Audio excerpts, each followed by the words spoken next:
Hi everyone, hello. Welcome everybody to our auditing and assurance classes. First of all, let us have a brief introduction. Let me have a brief about myself. My name is Mahmood Sheikh and my qualifications are I am a chartered accountant and I am also a cost accountant. I am having a corporate exposure for a couple of years. I worked with MNCs like Cognizant and Infosys for a span of 2 years, almost close to 2 years.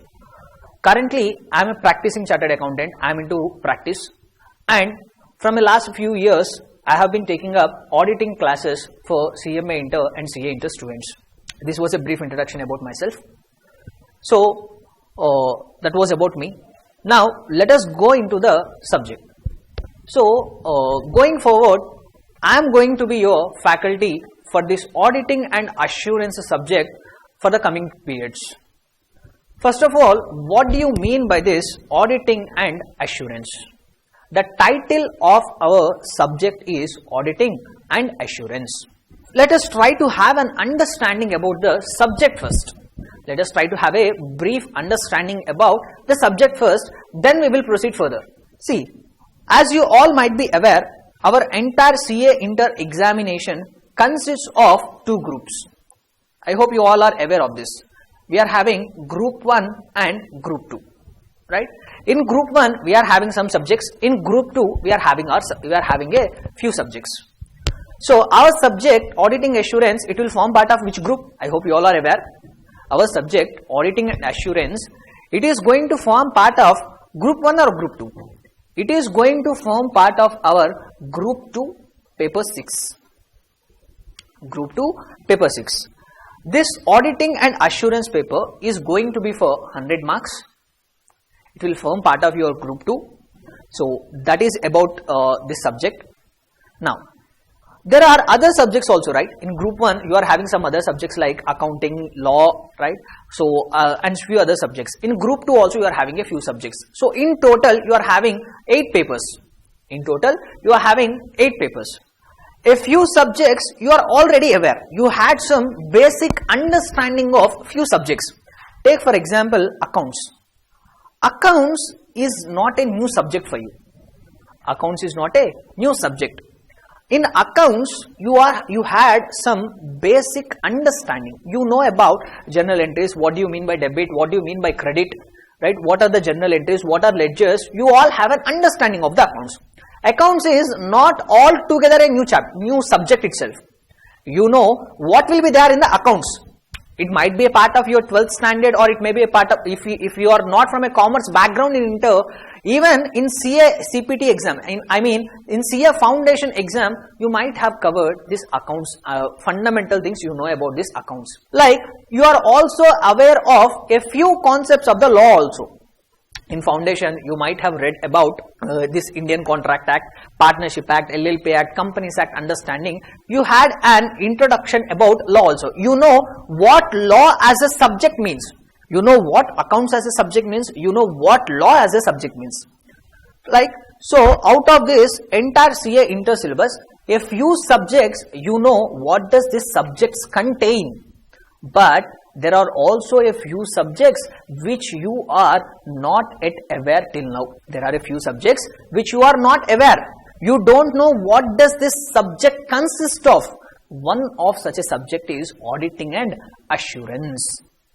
You take other subjects. I am not telling auditing and assurance is only the new subject. It is one of the new subjects where you have to create a foundation here only. You don't know prior to this what do you mean by auditing. Now, from here, we are going to create a foundation. This is going to be the starting point. This CA Inter is going to be the starting point for this auditing subject. Prior to this, you are not aware of this subject. It is one of such subjects. There are other subjects also, like if you take income taxation or indirect taxes. So this taxation paper, you are not aware of the taxation laws also prior to this. Okay, so out of the few subjects which are not yet covered in your previous stages, auditing is one such subject which you have to know here only. Okay, so this is going to be an entirely new subject. You are not aware of this subject. Now we are going to start this. Okay, sir, we understood auditing is a new subject. So accounts contains concepts relating to accounting, right? Law contains concepts related to various different laws and regulations. Now what does this accounting now what does this auditing constitute, sir? What does this auditing as a subject comprise of? Now before going into that discussion, let us have a understanding about our chartered accountancy course. Let us have some understanding about chartered accountancy course. So what is the profession that we are doing? The profession is chartered accountant. Sir, okay, for example, you yourself, you are a CA inter student. After some time, after 3 or 4 years, you will qualify your CA final examination also. Now you will all be a chartered accountant. So as a chartered accountant, once you start your career, what you are supposed to do? Once you start your career, what you are supposed to do? For example, if you take a software engineer, after his completion of the education, what he is going to do? He is going to develop softwares. If a student is a MBBS student, after completion of his course, what he is going to do? He is going to cure the diseases. He is going to treat the patients. That is what a doctor is going to do. Similarly, we chartered accountants, after spending this time of 4.5 or 5 years in this CA curriculum, once we get out as a qualified chartered accountant, what we are expected to do in this society, how we are going to make money. Okay, so you might have heard till now. So if you, before coming into this course, if someone has asked you, what does a chartered accountant do? Or you might have heard from your relatives or some other people. So generally, when a person will go to chartered accountant, they will say, if you are making money, you are required to pay taxes to the government. Obviously, since we are living in this country, we have to contribute to this country, right? So we are using the roads which are constructed in this country. We are using the infrastructure. So we are using different facilities being a citizen of this country. So it is our responsibility to contribute back to the country also. In the form of what? In the form of taxes. So when you are making some money by using the infrastructure in this country, at the same time, out of your profits, you are required to contribute back to the country also in the form of taxation. Income tax, GST. You might have heard about these terms, income tax, GST, you might have heard about it. So this taxation is the means by which a citizen of a country is contributing to the government, is contributing towards the country. Okay, so you might have heard. So when you consult a chartered accountant, so generally people will say, whenever you are making money, you are required to pay the taxes as per taxation laws. Now, if you want to reduce your tax liability, or if you are having any tax issues, you are having any tax cases, if you are having any tax complications, then you go and consult a chartered accountant. If you want to file your income tax return, if you want to file your GST returns, if you are having any tax complication, if you receive any notices from the income tax departments, then you go and consult a chartered accountant. This is what we know till now. So that is why this taxation is a subject, guys. For us, taxation is a subject. It is one of the area of practice which we chartered accountants are going to do once we qualify. Once you qualify, one of the service which you are supposed to do, one of the bread earner, how you can generate revenue, how you are going to make money by providing services. Sir, services of what category, sir? We are going to provide services related to income taxation. Generally, you might have heard till now only this aspect. If you have a problem in taxation, go and consult a chartered accountant. This is what you might have heard till now. But that is not the only service which a chartered accountant provides. Taxation, GST, this is not the only service which a chartered accountant provides. If you have heard earlier, generally chartered accountants in the industry are also known as auditor. You might have heard about this term. Chartered accountants are also known in the society as auditors. The name itself contains, the other name for chartered accountant, this auditor itself contains the term audit. Sir, why this chartered accountant will be called as an auditor, sir? Generally, we are known in the industry as auditor. So some people will use the term chartered accountant, some people will use the term auditor. This auditor and chartered accountant, the term is often used interchangeably. This chartered accountant and auditor, these two terms are often used interchangeably. So, like taxation is the area of practice to a chartered accountant, Audit is also an area of practice for chartered accountant. Audit is also the area of practice for chartered accountant. As a chartered accountant, once we qualify, we are going to provide taxation services, we are going to provide audit services, we are going to provide consultancy services. By providing, we are going to provide accounting services. These are all our bread earners. These are all our subjects which help for our survival. We are going to create our revenue from these subjects. Okay, so these are all practical oriented subjects. You take taxation or auditing. The beauty of these two subjects is, especially this auditing, it contains a lot of practicality. It contains lot of practicality. You have to imagine, you have to study the business, you have to study the scenario, right? I have not told you till what do you mean by audit. I will come to that point later. But as of now, please remember, like taxation, audit is also an area of practice. Just have that understanding in mind. I will tell you what do you mean by this audit at some point later. We will come back to that discussion. But just as of now, please keep in mind, audit is one of the area which we are going to practice. Auditing is an area where we are going to render services, and for the services which we have provided, we are going to get the fees. Okay. So that is the meaning of, that is the scope of the audit for a chartered accountant. This is one of the bread earning subject of a chartered accountant. Now let us understand what do you mean by this audit. So we had enough, sir. So we came to know, yes, audit is one of the area which a chartered accountant will practice. Okay, understood. Now first of all, what do you mean by audit, sir? It becomes necessary for us to understand what do you mean by audit, right? And more than that, the title of our chapter itself is auditing and assurance. So it becomes necessary for us to know what does this term audit means. What does this term audit means? So the term audit has been defined. We will have definition for all the technical terms, right? So similarly, audit is also one of the technical term. For this term audit also, there is a definition given. There is a clear-cut definition given. Okay. First of all, let us write down that definition and we will try to read that definition, analyze this definition, we will try to interpret this definition, and by that way, we will come to we will get an understanding about what as an audit means. First of all, let us note down the definition, then we will analyze, we will interpret, we will explain, then we will get an understanding of the subject audit. Okay, like that. So first of all, let us make a note of the definition. So the term audit is defined as, audit is an independent,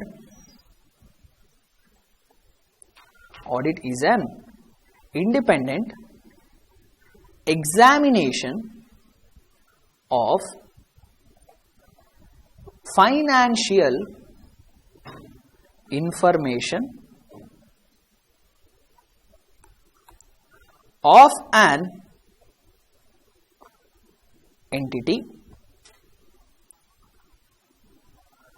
whether or not profit oriented, irrespective of its size and legal form, when such an examination is conducted with a view to express opinion thereon. This is how the definition was given. You need not be afraid by looking at the definition. So it is going to be my responsibility to make this definition very clear. Okay, don't get panic. So don't just look at the definition and try to get, and don't get confused. Don't worry. You need not worry. It is my responsibility to make this definition as clear as possible. Just let us give a simple reading once. Then we will break this definition and we will try to analyze. So how the term audit has been defined? Audit is what? Audit is a independent examination Audit is a independent examination of financial information of an entity, whether or not profit oriented, irrespective of its size and legal form, when such an examination is conducted with a view to express opinion thereon. This is how the term definition was given. First of all, in order to have a better understanding of this definition, we have to understand a few terms in this definition. There are some new terms here: independent examination, financial information. There are a lot of terms, right? When we get an understanding of these terms clearly, then only we will get an understanding of the term audit. Yes or no? So first of all, this entire definition, we will not completely analyze it in one go. We will try to break this definition, right? Then we will analyze each part, then we will obtain complete understanding of the definition. First of all, first sentence, what he is telling: audit is an independent examination. Audit is an what? Independent examination. Examination means what? Examination means nothing but it's a verification, as simple as that. Examination means what? Verification, checking. Okay, so audit is a examination. You are verifying something. Audit is a process of what? Verification. As in audit, what you are required to do?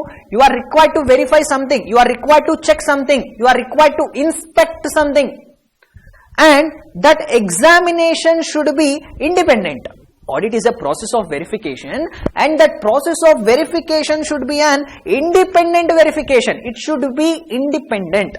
Now, what do you mean by this term independent? What do you mean by this term independent? We might have heard this term independent a lot of in different circumstances. We say August 15th is an Independence Day.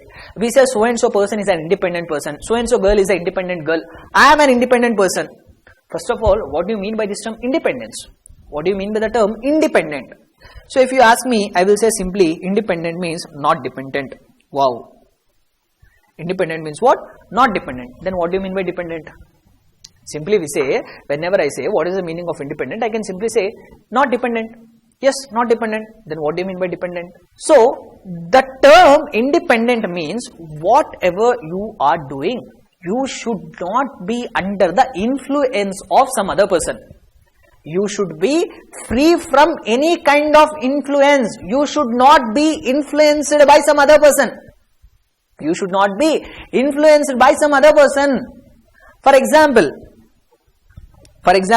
you have written an examination. You have attended for some examination. For example, you have just attended CA foundation exam, or you have given your CA inter examination.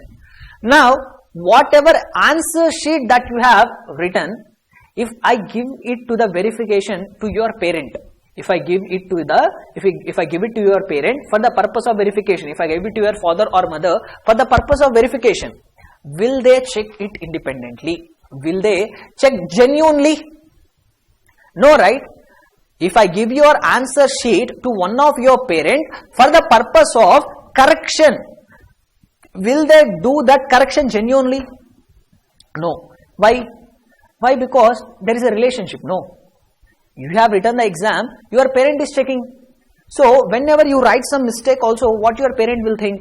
Okay, he is my son or my daughter only. No. If I cut off the marks, he will fail in the examination. They will have that feeling. They will have that concern towards you. Yes or no? If you write any mistake in the examination, your parents, if I am giving that to the correction to your parents, they will have that concern towards you. You being a daughter or son, they will have a lot of concern. Okay, my daughter or son has written a wrong answer. So what? I will give marks. Because if I cut the marks, he will fail in the examination. So they will not do the correction process genuinely.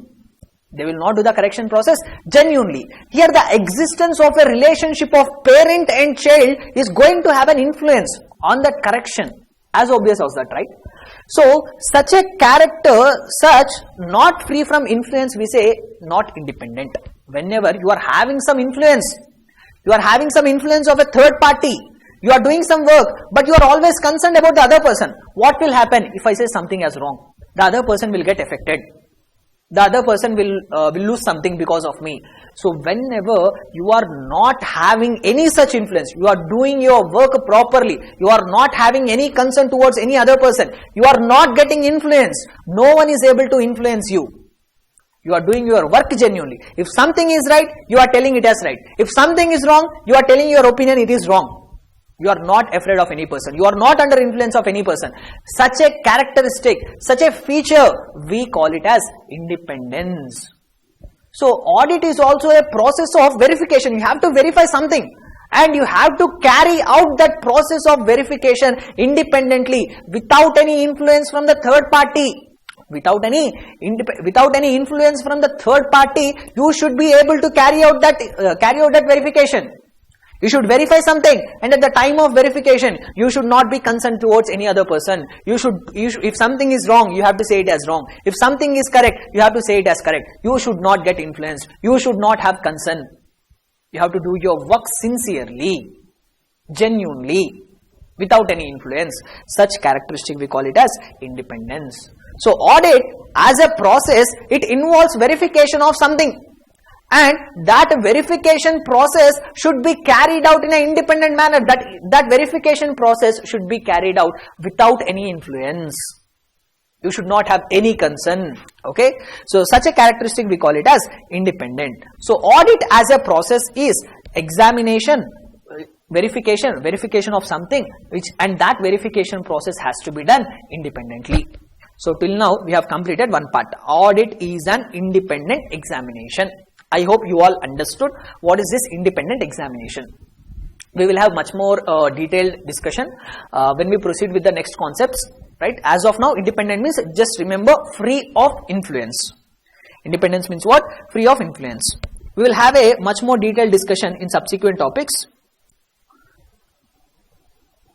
Free of influence. Correct. Of what? Okay, understood, sir. As an audit function, I have to verify something. And I have to do it independently. What I have to verify, sir? What I am going to verify? I am going to verify. Now we will move on with the next part of the definition.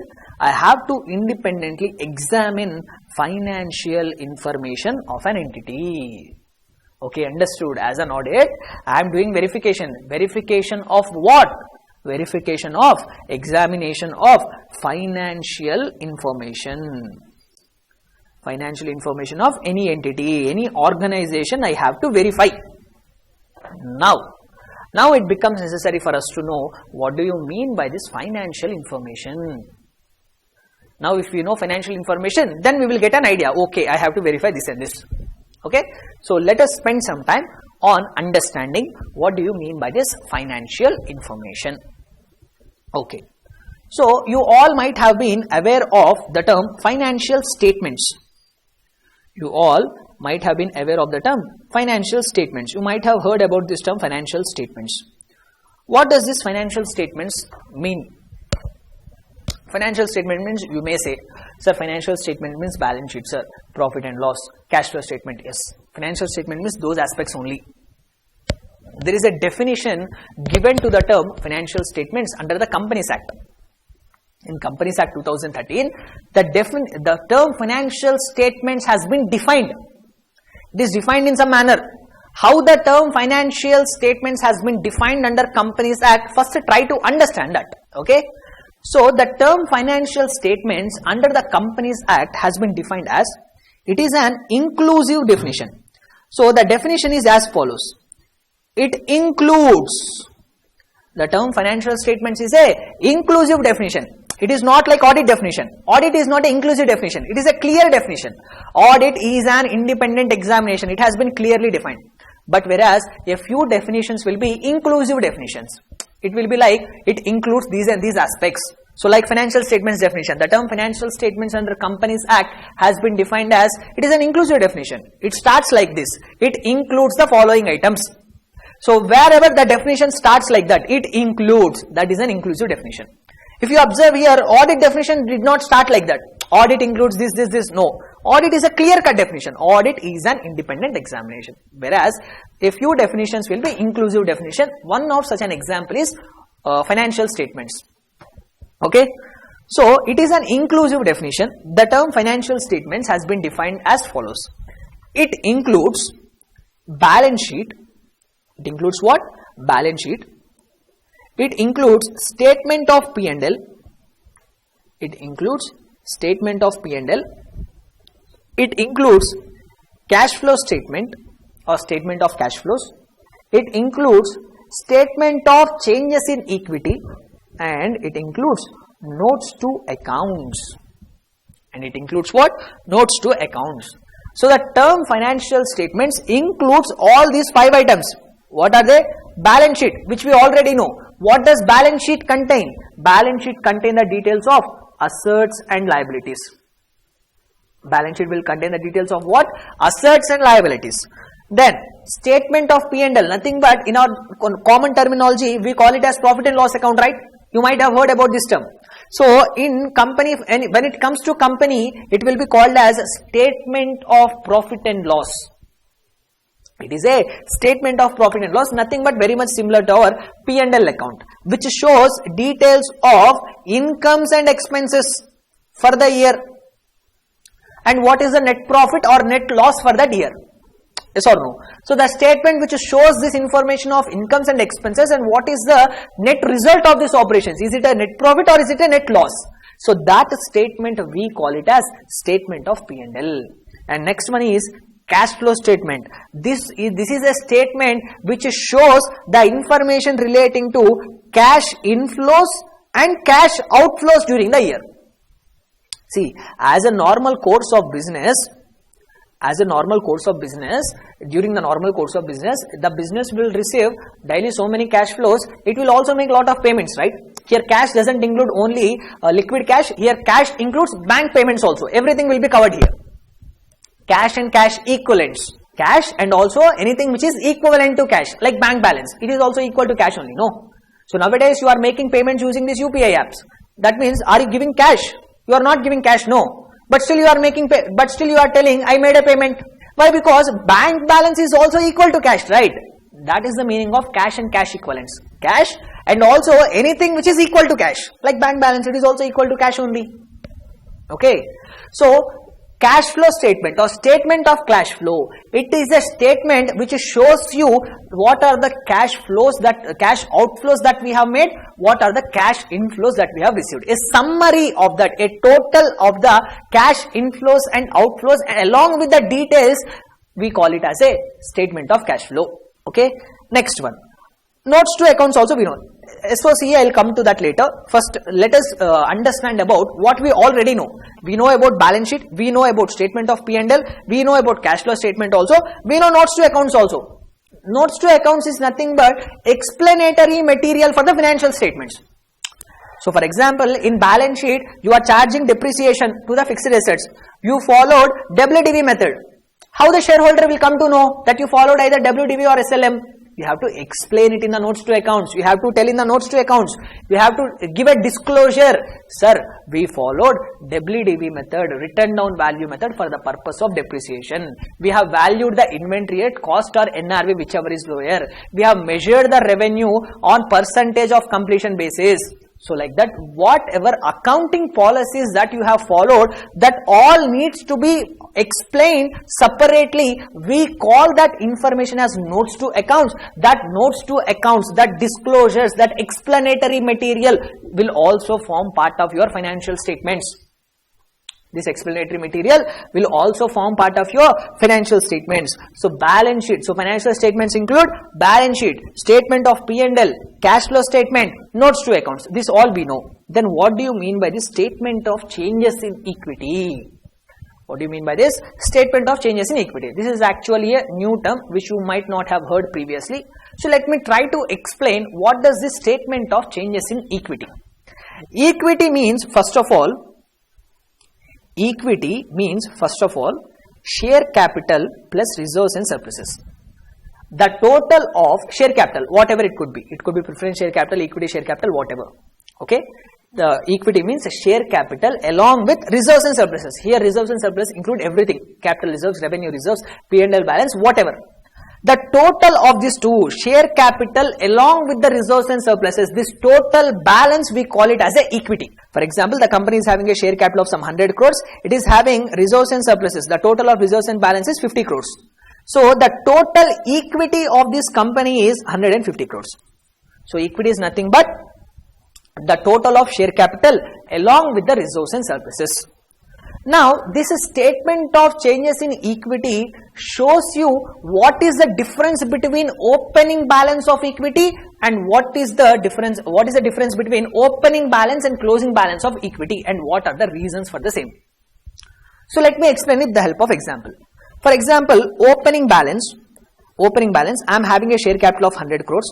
I am having a reserves and surpluses of 50 crores. So my opening balance is 150 crores.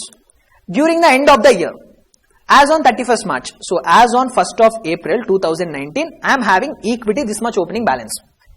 As on the closing date, that is as on 31st of March 2020, the balances are share capital some 105 crores, reserves and surpluses some 65 crores. So my closing balance is 170 crores. My opening balance of equity is 150 crores. My closing balance of equity is 170 crores. Now, there is a difference of 20 crores. So, why this 20 crores change has happened? This I have to present it in the form of one statement. Why this change has happened from 150 to 170? What is the reason for such increase in the equity? I have to present it in the form of a statement. So, now I will prepare the statement. Okay, opening balance, share capital 100 crores, reserves and surpluses 50 crores. So, opening balance total is 150. Now, during the year, I issued fresh share capital. I issued some new equity shares, some 5 crores I have issued. Okay, next. During the year, I made a profit of some 30 crores. So, profit will form part of your reserves and surpluses, right? So, I have made a profit of 30 crores, so that I will include it here. Out of this profit, I have paid a dividend.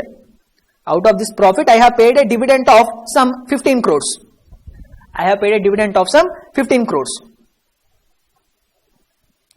So, this is actually a total of the entire row. So, 5, 30, 15. So, these are the transactions which have happened. Now, if I add all this together, I will get the closing balances. So, my share capital balance will be 105.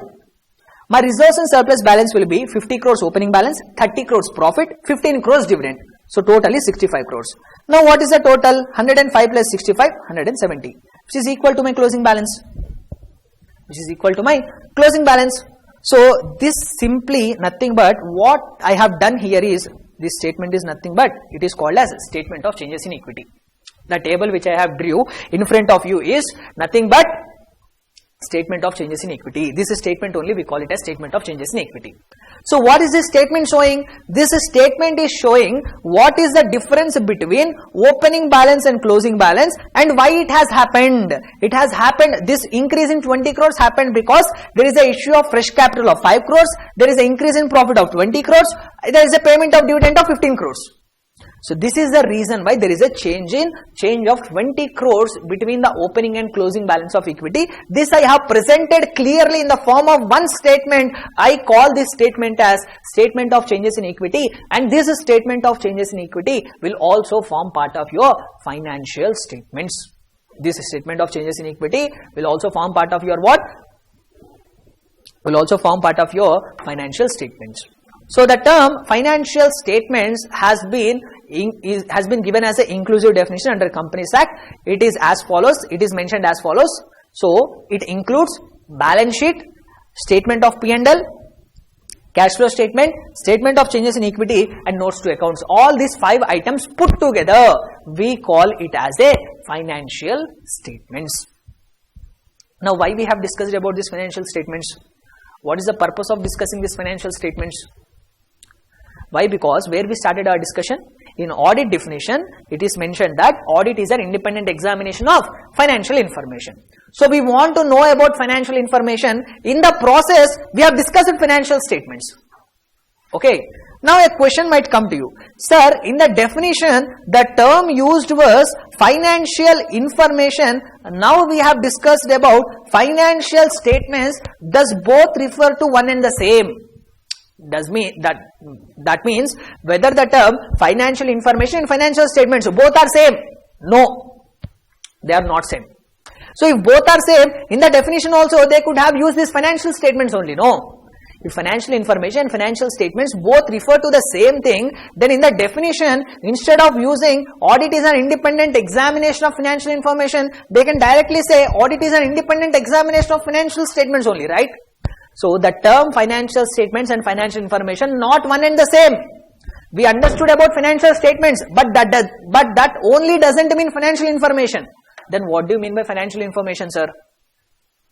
To these financial statements, if we add books of accounts also to the financial statements which we have defined in the previous paragraph, which I have defined just now, the financial statements term, to that elements, if we add the books of accounts also, this total information, we call it as a financial information.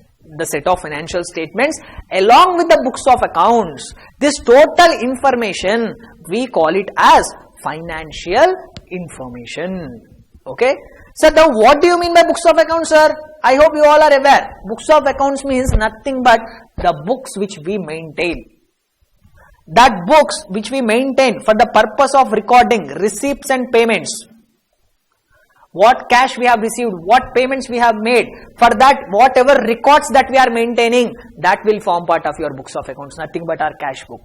And the records which are maintained in respect of purchases and sales of goods and services, that means whatever records, whatever books we are maintaining to record the purchase and sale transactions, that also will be included in the books of accounts.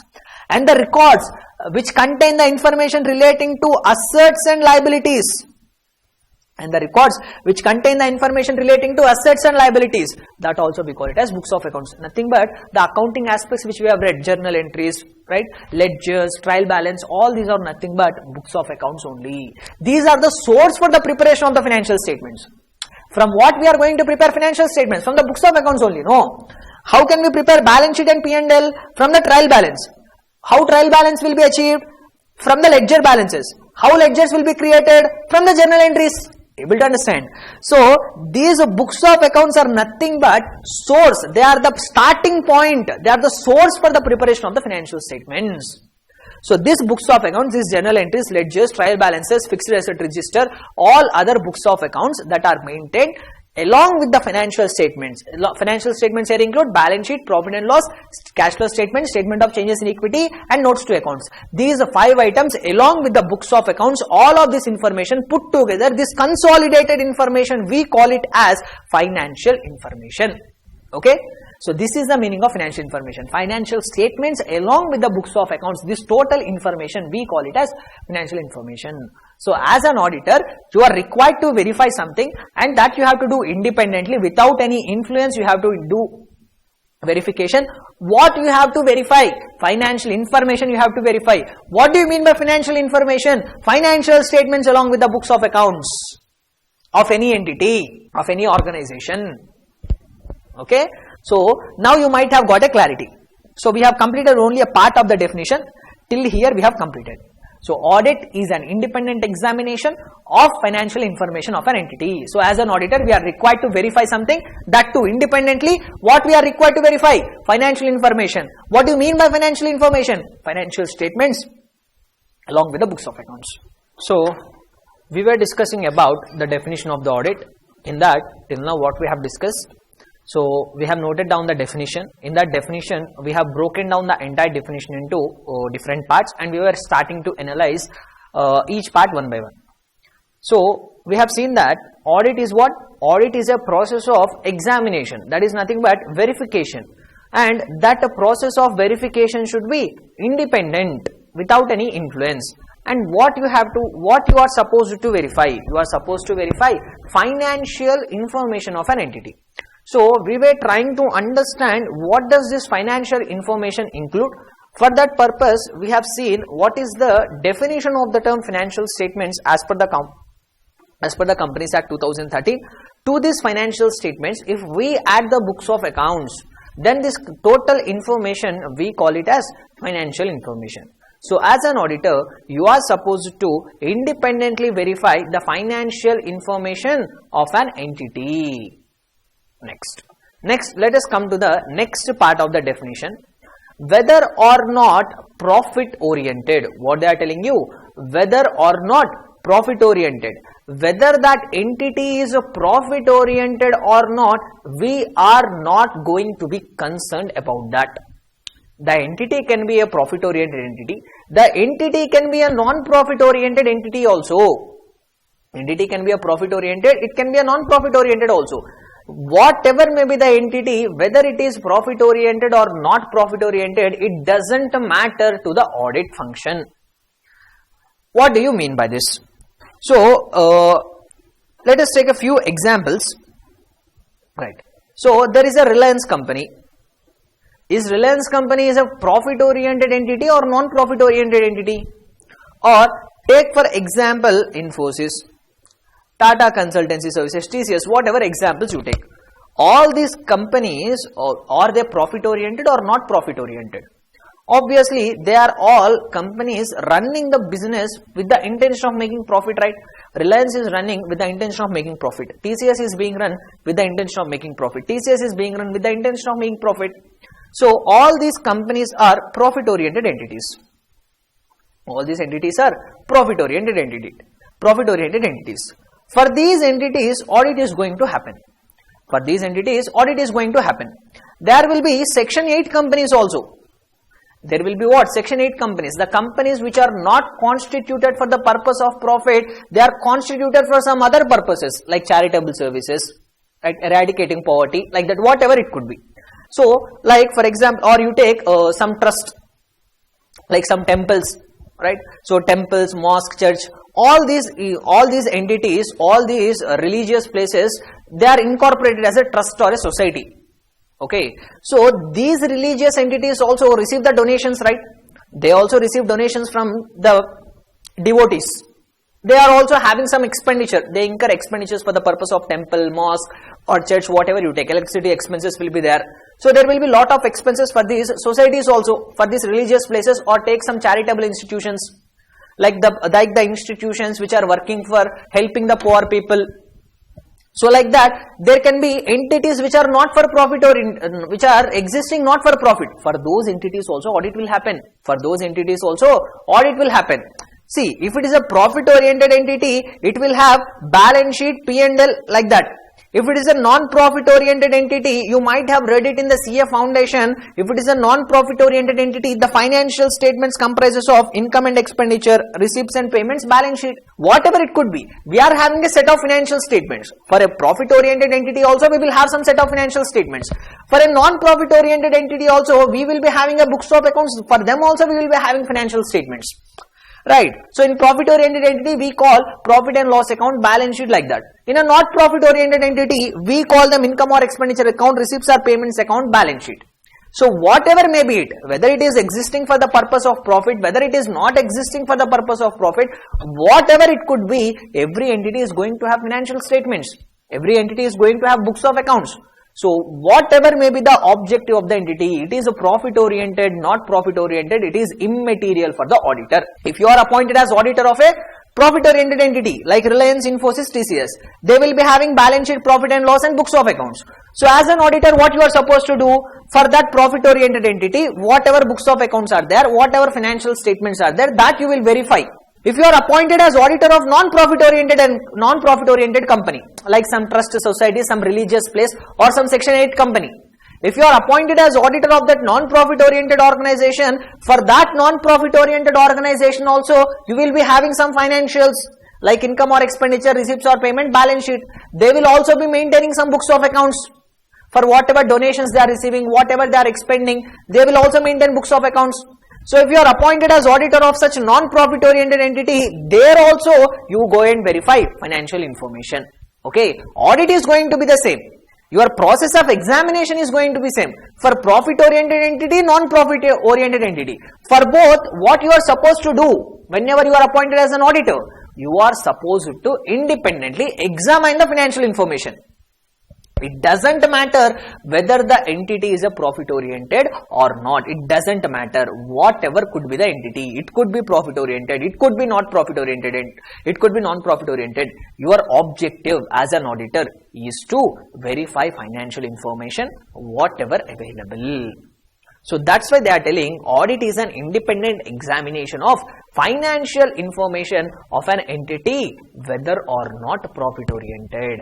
Whether that entity is profit oriented or not, auditor is not required to be concerned about that matter. Once you are appointed as an auditor, what you are supposed to do? Just go and verify the financial information, whatever available. It doesn't make any difference regarding the profitability of the entity. Okay. So that is still here, whether or not the entity is profit oriented. Next, let us continue definition. They are also telling what? Irrespective of its size and legal form. Irrespective of its size and legal form. There are two more terms here, size and legal form. First of all, let us concentrate our discussion on legal form. What do you mean by legal form? For example, I am having some money, I am having some idle funds, I am having some 10 lakh rupees. I want to start a business. I want to start some hotel business, right? So I can run a business if 10 lakhs capital is sufficient, I can run a business on my own. I can carry out my business as a sole proprietor. You might have heard about this term. So if I am having 10 lakh rupees, I want to do the business. I want to start a small hotel. The capital required is also 10 lakhs. I am having enough of money.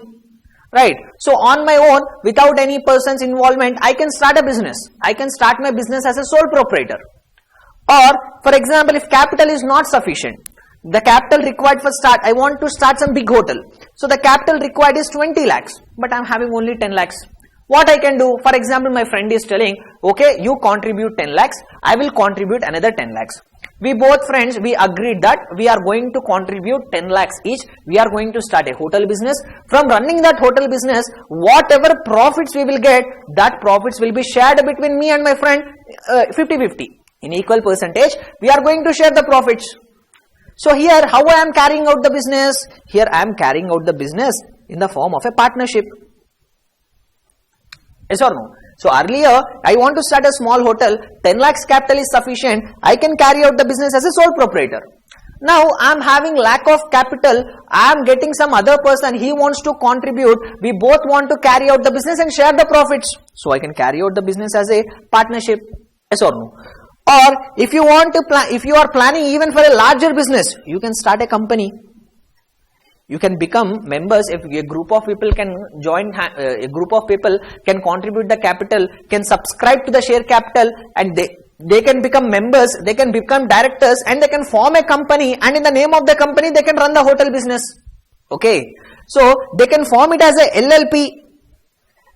Okay, so like that, if you want to carry out a business, there are different manners in which you can carry out.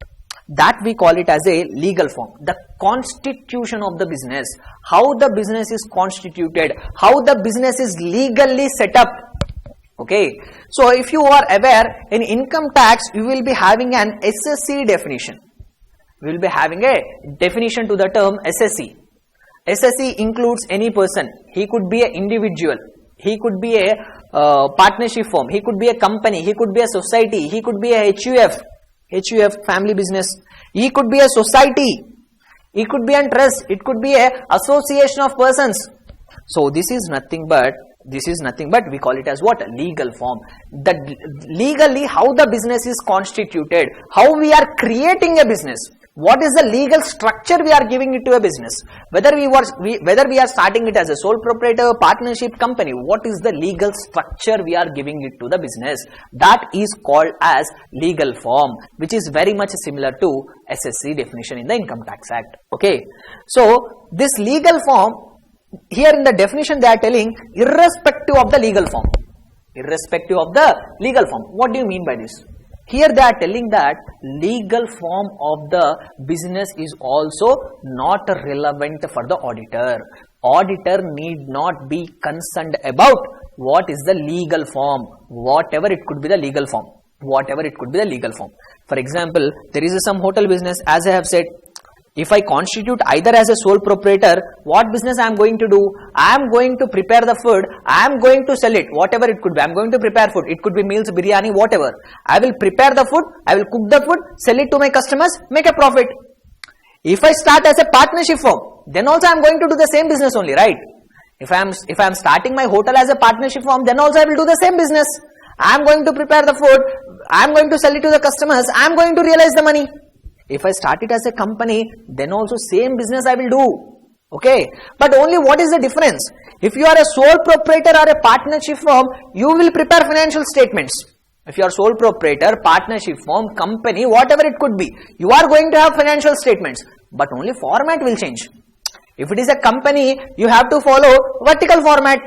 If it is a partnership or sole proprietor, you will follow T format of balance sheet and P&L. Just the format is going to change. There will be financial statements. For a sole proprietor also there will be financial statements. There will be balance sheet, P&L. Right? For company also there will be financial statements. For company also there will be balance sheet, statement of P&L. Additional items also will be there. Cash flow statement, statement of changes in equity, notes to accounts. Format is only going to change. It could be a sole proprietor. It could be a partnership. It could be a society. Whatever could be the legal form, they are going to have a financial statements. So it is not material. You need not, as an auditor, it doesn't make any difference if it is a partnership firm, it is a sole proprietor, if it is a company, it is not going to matter to the auditor. Whatever may be the legal form, as an auditor, what you are supposed to do? Whatever financial information that business is having, whatever books of accounts, whatever financial statements that business is having, I have to go there, I have to take that information, I have to verify that, that's all. Okay, so that's why they are telling, irrespective of the legal form, how it has been legally constituted, how the business has been legally constituted, it is not going to matter at all. You may be constituted in different ways, it doesn't matter to the auditor. Whatever it could be a business, if you are appointed as an auditor, for sole proprietor if you are appointed as auditor, for company you are appointed as auditor, for partnership you are appointed as auditor, what you are supposed to do, audit as a function is not going to change. For whatever entity you may be appointed as an auditor, what you are supposed to do is, you are going to verify independently financial information. Legal form is not material, irrespective of the legal form. Irrespective of the legal form, how the business is constituted, it is not at all material for you. And one more thing they are telling, irrespective of size also, size of the business is also not going to matter. Take similar examples, Reliance company. This Reliance company is having a turnover of 6,50,000 crore turnover. What is the turnover of a Reliance company? 6,50,000 crores. Take some other company. So, for example, in our place, we are having one small company which is having a turnover of 1 crore only. Both are businesses, both are doing business only. Reliance is into different businesses. The company, there is one small company, X Limited. It is doing some small business. The turnover is 1 crore. The Reliance company is having 6,50,000 crore turnover. There is other company, X Limited, which is very small when compared to the Reliance company. It is having a turnover of 1 crore only. Whatever may be the company, they are having financial statements, right? Reliance company also will prepare balance sheet, P&Ls, cash flow statement, statement of changes in equity, and also notes to account. Since X Limited is also a company, turnover doesn't matter. Since X Limited is also a company, it will also prepare same set of financial statements, no? So, if you are appointed as auditor of either this Reliance company, or if you are appointed as auditor of this X Limited, what you are going to do? Audit as a function, is it going to change? No, it is not going to change. If you are appointed as auditor of Reliance company, or if you are appointed as auditor of X Limited, what as an auditor you are supposed to do? You are going to verify financial information of that entity. So, size of the entity doesn't matter for audit as a function. Audit as a activity, whatever may be the size, it could be a very bigger organization, it could be a very smaller organization, whatever may be the size, whatever may be the legal form, whatever may be the objective, whether it is profit oriented, not profit oriented, it doesn't matter to the auditor. What you are supposed to do is, you are required to independently examine financial information. Okay, so that is what the definition is about. So if we read once again carefully, audit is an independent examination of financial information of an entity, whether or not profit oriented, irrespective of its size and legal form, whether it is profit oriented or not, what is the size of the organization, what is the legal form of the organization. These are all of no concern to the auditor. Auditor is not at all concerned about it. Auditor is not at all concerned about profitability of the entity, size of the entity, legal form of the entity. No requirement, no concern for the auditor. Audit as a function is not going to change. Next. Now, let us come to the next part of the definition. When such an examination is conducted with a view to express opinion thereon. Interesting thing. Sir, you are telling, yes, auditor will verify. Auditor will verify. Verify what? Verify financial information. For what purpose is doing this verification, sir? You have told audit is a independent examination of financial information of an entity. Okay, we agreed. Auditor is going to do independent examination of financial information. We agree to that. But for what purpose he is verifying? There should be some purpose, no? Without any purpose, we don't do anything. Without any purpose, we don't do any activity, right? So whatever activity we do, we are having some purpose. For that independent verification also, you are not doing it just for fun. You are not verifying the financial information just for fun. There should be some objective for that also, right? So what is that ultimate purpose? So here they are telling in the last part of the definition, when such an examination is conducted with a view to express an opinion. Why auditor will do that verification? On the basis of that verification, auditor has to express an opinion. So auditor has verified all the financial information. On that verification, he should form some conclusion. Okay, you have verified financial statements, you have verified books of accounts. In your opinion, whether that financial statements and books of accounts are showing a correct picture, are they showing correct results? Whatever assets and liabilities that are shown in the balance sheet, is it correct? For example, fixed assets are being shown as 100 crores. Is this amount correct? Really, is the company is having 100 crores of assets? Is it true? The company is telling they are having an inventory of some 2 crores. Is it correct? Really, is the company having 2 crores of inventory, or they are showing some dummy figures? They are telling they are having some trade payables of some 20 crores. They have to make a payment of 20 crores. They are showing in the balance sheet creditors as 20 crores. Really? Are they really required to pay 20 crores, or they are required to pay extra amount? Is the company hiding some information? In fact, if the company is required to pay 50 crores, are they reducing it and showing it as 20 crores? The company is showing a turnover of some 100 crores. Is it correct? Is really the turnover is 100 crores? Is really the profit of the company is so and so crores? Whatever profit that was shown in the statement of profit and loss, is it correct? So with that objective, we have to do the audit. We are independently examining financial information not for fun. For what purpose we are doing this independent examination? We will independently examine all this financial information, and on that basis, we have to give an opinion. So if after verification of this entire financial statements, if we are satisfied, yes, whatever financial statements that I have verified, whatever books of accounts that I have verified, they are correct. They are showing a correct picture. They are not misreported. They are not misled. The company is not overstating or understating. They are not showing higher values or lesser values. They are showing correct values. They are following correct accounting policies. They have calculated all the amounts correctly. Genuinely purchases have happened. Genuinely sales have happened. I am satisfied. After verification of this financial information, after verification of these financial statements and books of accounts, I am very much satisfied. I am feeling that yes, financial statements are true. Then what I will say? Then what opinion I will express? I will say yes, these financial statements are giving a true and fair view. Yes or no? That is what I will say. If I am satisfied with the financial statements, with the books of accounts, what I will give my opinion? I will say, yes, financial statements are correct. Financial statements are giving a true and fair view.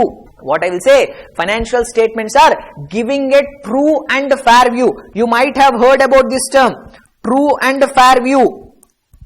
What do you mean by this true and fair view? True view means whatever is there, that is truly presented, accurately presented, no hiding, no overstating or understating. The amounts have been correctly shown, the disclosures have been correctly shown. That we call it as a true view. Fair view means they are presented in a fair manner. Fair manner means they are presented appropriately. They are presented what? Appropriately. For example, you are having provision for bad and doubtful debts, right? So you might have done problems in the accounts. whenever there is a provision for bad and doubtful debts, it is actually a provision which is in the nature of a liability. But how we will present, we will not show it as a part of liabilities. How we are going to show that? What we are going to do is, under the assets side, from the trade receivables, we will reduce this provision for bad and doubtful debts. Net amount will be shown as assets in the balance sheet, right? This is a fair presentation, better presentation, correct presentation. It provides better understandability. That we say it as a fair view. So we will postpone this discussion for a later point of time. True and fair view means the auditor is telling the financial statements are showing correct values, correct disclosures, correct information. Financial statements is presenting and they are giving a better presentation. There are no games being played in the financial statements. Okay. Then what auditor will say? Auditor will give a positive comment, positive opinion. Auditor will give no. If the financial statements and books of accounts, after he has verified all the assets and liabilities, incomes and expenditure, he has done all the calculations, he has checked all the calculations, and in his opinion, he is satisfied. Yes, financial statements are not misled. They are giving correct picture. Then what he will say? Yes, I am giving a positive opinion. He will say, yes, financial statement, there is no problem with the financial statements. They are okay. Positive opinion. No. On verification, he came to know that there is something wrong in the financial statements. On verification, he came to know that there is something wrong in the financial statements. For example, assets are not shown properly. Assets are overstated. Actually, the assets of the company are worth 50 crores only, but they are intentionally increasing the value of fixed assets and showing it as 100 crores. Actually, the profit of the company is 2 crores only, but they are showing a fake profits of 10 crores. Okay. So, after verification, the auditor found out that there is something wrong in the financial statements. Financial statements are not showing a correct picture. Then what he will say? Then he will say it in a negative opinion, he will say, right?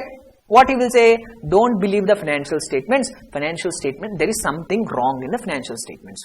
Yes or no? So, whatever may be the opinion, not only this audit, you consider any opinion. For example, you have been given a food and I asked you to express your opinion. What you will do? You will eat the food and you will say whether it is nice or not nice. If you say nice, positive opinion. If you are saying no, this food is actually very bad, it is a negative opinion. Like that only, auditor also will verify financial information and he will give either a positive opinion or a negative opinion. Positive opinion means what?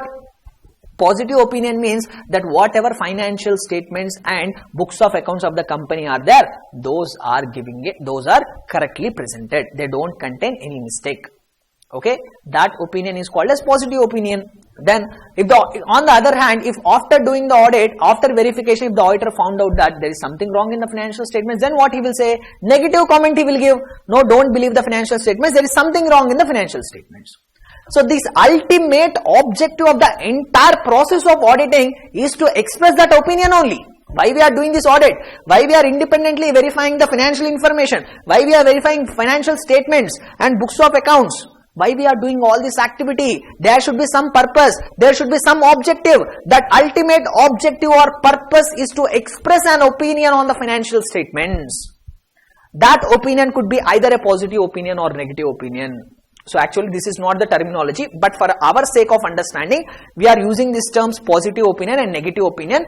Going forward in the chapters, we will know the technical terms. But as of now, just for our conceptual understanding, please remember auditor will give an opinion. That opinion could be either a negative opinion or a positive opinion. Okay, so this is going to be the ultimate objective of the auditor. Now, if we read the entire definition now, it will be crystal clear. Let me read it once again. We have discussed all the specific terms which are used in this definition. Now, we will read the entire definition once, then it will be clear. So, please observe, audit is an independent examination of financial information of an entity. Audit is what? It is an independent examination of financial information of an entity, whether that entity is profit oriented or not, irrespective of its size and legal form. When such an examination is conducted with a view to express opinion thereon. Why we are doing such examination of financial information? Why? Because we want to express an opinion. So the ultimate objective of the audit is to verify the financial statements and books of accounts. On that financial information, the auditor should give an opinion whether that financial statements are reliable or not, whether we can trust that financial statements and books of accounts or not. This is the definition of audit. This audit as a subject, this is the scope of the subject audit. This is what will be contained in the audit subject. So throughout our discussion, we will be coming across so many chapters. In all these chapters, what we are going to learn is how we do this verification, what are the concepts involved with this audit, how we have to verify each and every item.